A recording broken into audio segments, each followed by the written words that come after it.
આજે સાહેબ જે લીમલી ગામમાં રેડ પાડીની શું વિગત છે સાહેબ? આજે અમારી નાયબ કલેક્ટર પ્રાંત ચોટીલાની ટીમ સાથે અમોએ મૂળી તાલુકાના લીમલી ગામે જે સરકારી સર્વે નંબર અને ગૌચરની જગ્યાની અંદર ખૂબ જ મોટા પ્રમાણની અંદર ગેરકાયદેસર ખનન પ્રવૃત્તિ ચાલતી હતી. આ ખનન પ્રવૃત્તિની અંદર માટી અને રેતીનું મોટા પ્રમાણે ખનન છે એ જપ્ત કરવામાં આવેલું છે, જેની અંદર જુદા જુદા 2 સ્થળો ઉપરથી દરોડા પાડી અને કુલ 8 વાહનો, જેમાં 6 ડમ્પર અને 2 જેસીબીનો સમાવેશ થાય છે અને 3 કરોડ ને 20 લાખનો મુદ્દામાલ જપ્ત કરવામાં આવેલો છે.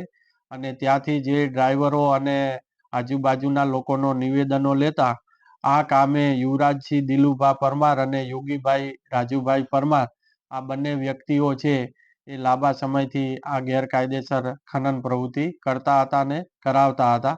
આ તમામે તમામ ઇસમો સામે the Gujarat prevention of illegal mining storage and transportation rules 2017 અંતર્ગત તેમજ બીજા અન્ય કાયદાની જુદી જુદી જોગવાઈઓ વિરુદ્ધ કાયદેસરની કાર્યવાહી હાથ ધરવામાં આવેલ છે.